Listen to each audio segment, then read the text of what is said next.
Bonjour à tous. Comme j'avais promis à plusieurs personnes, notamment des familles et même des professionnels, d'aborder en fait par des petites capsules vidéo des questions bien précises. Comme ça, les gens comprennent mieux et puis ils n'ont pas besoin de rester longtemps sur une vidéo pour pouvoir comprendre des choses, mais ça va être entrecoupé à chaque fois. C'est des vidéos qui vont durer à peu près pas plus de 12 à 15 minutes. Aujourd'hui, j'ai préféré commencer par un sujet qui est peut-être la base pour que les parents comprennent et puissent améliorer leur qualité de vie. Donc aujourd'hui, on va aborder le sujet du pourquoi on a peur d'avoir un enfant autiste. Aussi simple que ça. Pourquoi on a peur? Donc, il y a de bonnes raisons pour avoir peur.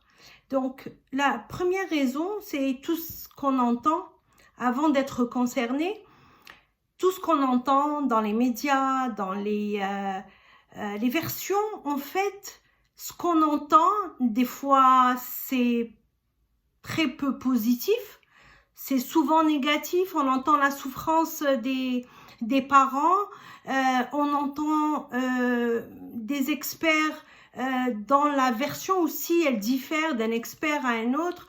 On entend plusieurs façons de traitement, parce que c'est ce mot-là qu'on dit, c'est un traitement, mais on n'entend pas d'efficacité, on entend agressivité, on entend maladie mentale. Donc, c'est clair que quand on est de loin et puis qu'on entend tout ça, c'est quelque chose qui nous fait peur. Donc, mais à partir du moment où on n'est pas concerné ou qu'on n'a pas quelqu'un qui est autiste dans la famille, donc automatiquement on ne sait pas. Jusqu'à ce qu'on commence à remarquer quelque chose d'anormal. C'est clair que maintenant, Internet fait qu'il y a plusieurs informations qui circulent. Est-ce que c'est de bonnes informations? Pas tout le temps. Il y a une compagnie canadienne qui a en fait l'analyse de tout ce qui existe sur Internet, et il y a 80% des informations qui ne sont pas scientifiques sur Internet. Sauf que, comme on n'a pas envie que les gens sachent qu'on soupçonne un autisme chez notre enfant, automatiquement, on va aller vers quelque chose où personne va nous contrôler. Donc, on va aller même, on cache même à notre propre mari. Peut-être que notre mari, il fait la même chose de son côté. Et donc, on va sur Internet, puis tout dépend sur quoi on tombe.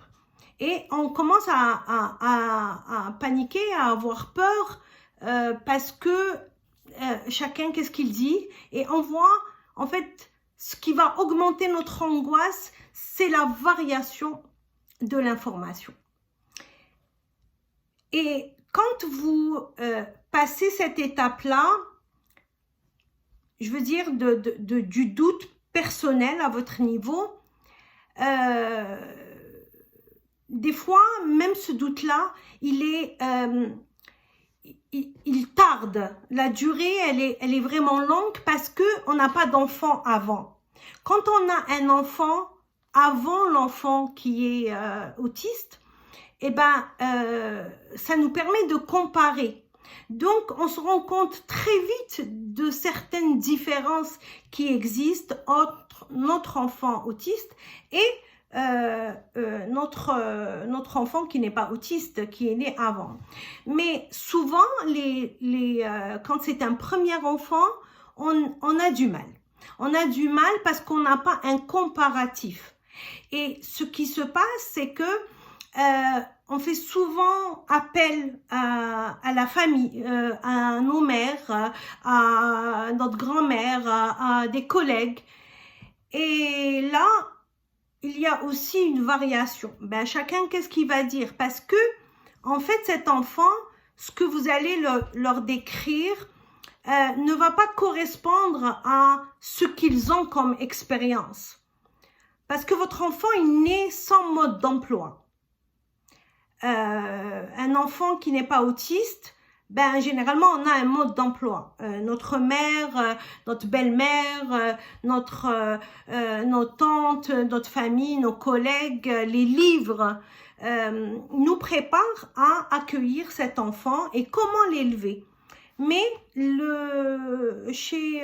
quand c'est un enfant autiste, puis que vous voyez quelques signes, ben, chacun, comment il va vous dire? Ben, souvent, ils vont vous dire oui, mais son père était comme ça, il était aussi turbulent, tu vas voir, avec le temps, etc.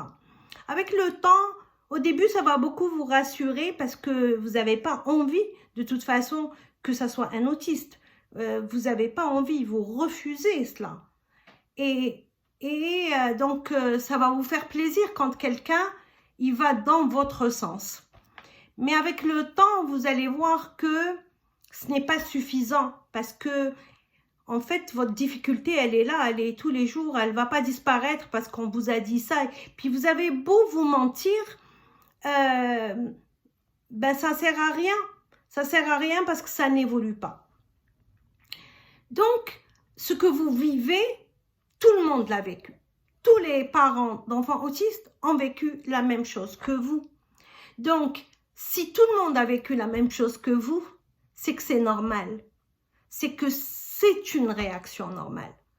Donc, ne vous en voulez pas d'avoir vécu cela, parce qu'on ne peut pas tous se tromper puisqu'on a tous vécu cela.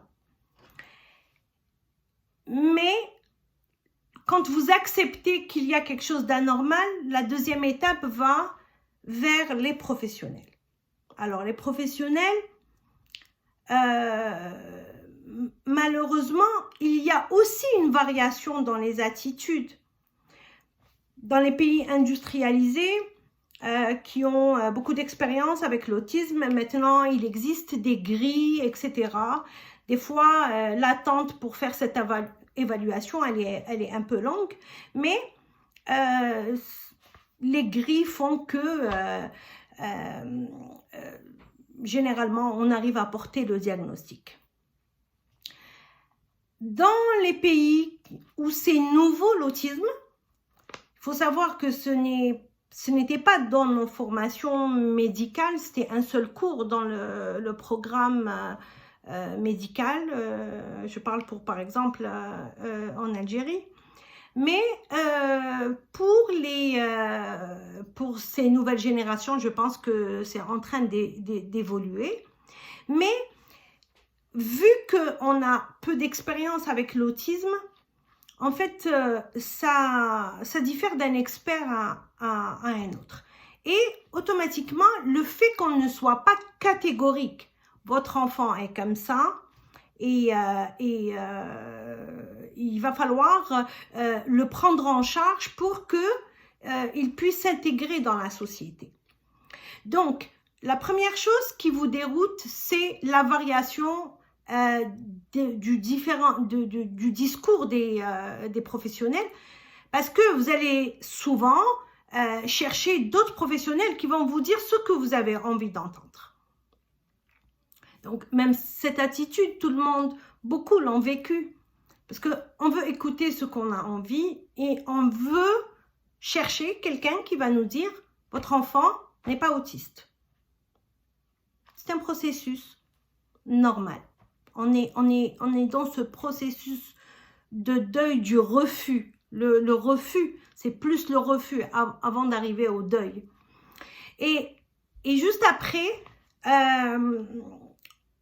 vous allez, une fois que vous trouvez un expert, un pédopsychiatre ou un pédiatre, qui va vous dire que oui, votre enfant est autiste, vous allez être face à ce choc-là. Mais pourquoi c'est un choc? Je veux dire, votre enfant, il est en vie, c'est pas une maladie incurable. Oui, c'est difficile, peut-être qu'il ne parle pas, peut-être qu'il a des comportements qui ne ressemblent pas aux autres, mais pourquoi c'est aussi dur? Alors que beaucoup de gens qui peuvent avoir des maladies beaucoup plus graves, peuvent avoir vraiment des maladies incurables. Et ils arrivent à se résigner et dire, c'est notre destin. Ben, je veux dire, c'est pas choquant, mais c'est clair qu'il y a une tristesse et tout, mais ils se résignent beaucoup plus rapidement qu'avec l'autisme. Et ça, généralement, c'est à cause d'une raison bien définie, c'est la méconnaissance de l'évolution. Ne pas savoir qu'est-ce qui va arriver. Ne pas savoir est-ce qu'il va bien évoluer, est-ce qu'il va être un enfant comme beaucoup de parents disent normal, parce que pour eux, il est anormal. Est-ce que c'est un handicap, est-ce que c'est une maladie mentale, comment ils vont gérer leur quotidien, toute cette incertitude. Et en fait, tout ce qu'ils ont entendu sur Internet, c'est quelque chose qui va beaucoup les perturber parce qu'il n'y a personne et il n'y aura personne qui va vous dire l'évolution de votre enfant. C'est pas parce que il ne va pas bien évoluer. Et on ne vous cache pas l'évolution. C'est parce qu'on ne sait pas l'évolution, parce que l'évolution de votre enfant, elle se construit tous les jours. Du premier jour où vous allez enfin dire « Oui, mon fils est autiste » ou « Ma fille est autiste » et c'est moi qui vais participer à une bonne évolution. Donc, en fait, personne ne va vous dire l'évolution parce que c'est vous qui la connaissez. C'est vous qui la construisez. Donc, en commençant par vous pardonner le fait que vous avez douté, que vous avez tardé, tout ça, ce n'est pas grave. Tous les parents passent par ces étapes-là. Et vous n'êtes pas les seuls parents, quel que soit où vous habitez, quel que soit votre niveau d'instruction. Vous avez beau être des médecins spécialistes comme j'étais, et pourtant j'étais dans le déni pendant 1 an. Donc c'est quelque chose qu'il faut se pardonner parce qu'on n'avait pas les outils. Notre entourage n'était pas encore éduqué sur ce nouveau genre humain. On va parler dans une autre vidéo sur le terme de l'autisme. Est-ce qu'on parle de maladie, d'handicap ou de troubles? Mais aujourd'hui, je voulais plus parler du fait de pourquoi on a peur. On a peur pour toutes ces raisons-là, mais on n'a pas besoin d'avoir autant peur parce que votre peur va vous freiner. Et votre enfant, c'est votre attitude face à son handicap ou face à ça qui va faire de lui ce qu'il va être dans l'avenir. Donc, oui, vous pouvez vous pardonner et c'est normal de ne pas accepter ce qui est peut-être un peu, pas anormal, mais je dirais que c'est dommage, c'est de trop tarder dans cette attitude-là. Mais si vous avez besoin de temps pour l'accepter, prenez ce temps-là. Prenez ce temps-là parce que quand vous allez l'accepter, il faut avoir de l'énergie parce que vous allez être la personne, vous ou le papa, et de préférence que vous soyez les deux, à orienter les spécialistes. Parce que les spécialistes, ils n'ont qu'une partie de l'autisme. Parce que chaque enfant autiste est un enfant différent. Donc, les experts, tout ce qu'ils ont appris sur les bancs des universités, dans quel que soit le domaine, que ce soit des pédiatres, des pédopsychiatres, des orthophonistes ou peu importe, des ergothérapeutes, des psychomotriciens, etc., ils apprennent la partie commune à l'autisme. Mais la particularité de votre enfant, il n'y a que vous. Donc, vous ne pouvez pas compter 100% sur un expert. Vous avez besoin de connaître mieux votre enfant, de l'accepter. Et rien que l'accepter, c'est déjà une partie de la prise en charge. Puis nous allons voir par la suite comment prendre en charge dans d'autres vidéos prochaines. Mais ce que je peux dire en conclusion, c'est que l'avenir de votre enfant dépend de vous. Et essayez de vous débarrasser du regard des autres. Parce que en bout de ligne, ce qui compte, c'est plus votre enfant. C'est pas des gens que vous ne connaissez pas et qui ne font pas partie de votre quotidien. Donc, voilà ce que j'avais à dire aujourd'hui. Et puis, vous pouvez vous abonner à la chaîne. Vous allez être informé sur tous les sujets prochains. Il y en aura plein cette semaine. Je vous remercie et au revoir.